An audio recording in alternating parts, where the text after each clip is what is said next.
One of President Putin's most famous adversaries. Relieved, exhausted, but most importantly, alive. We filed 680 requests in different Russian prisons trying to locate Alexei. For weeks, Kremlin critic Alexei Navalny's whereabouts were unknown.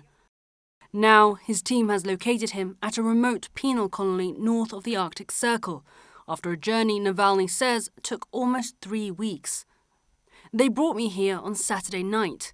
Messages posted on social media by his aides say, "I didn't expect anyone to find me here before mid-January." Navalny's team raised the alarm weeks ago after he failed to show for recent court hearings. At the time, the Kremlin stated it had neither the capacity nor willingness to monitor prisoners' whereabouts.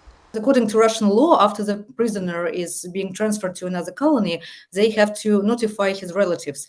But we know very well that there is no law that applies to Alexei, and they will never notify anyone about his whereabouts. In a statement on Monday, the director of Navalny's anti-corruption foundation said the colony in northwestern Siberia, known as the Polar Wolf Colony, is infamous for its remote location and harsh conditions.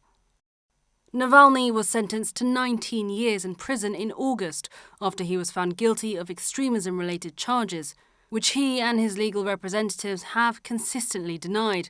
This in addition to a previous 11.5-year sentence for fraud and other crimes.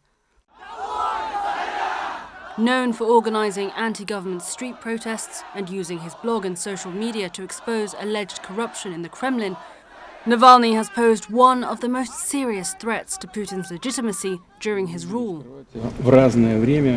His disappearance coming to light just days after Putin announced he would run for re-election in March 2024.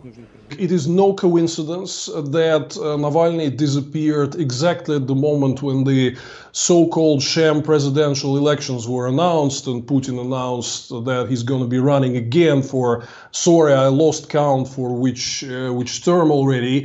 And while news of his whereabouts has brought some reassurance to supporters, there is deep-seated concern over the conditions the opposition figure now faces at Polar Wolf.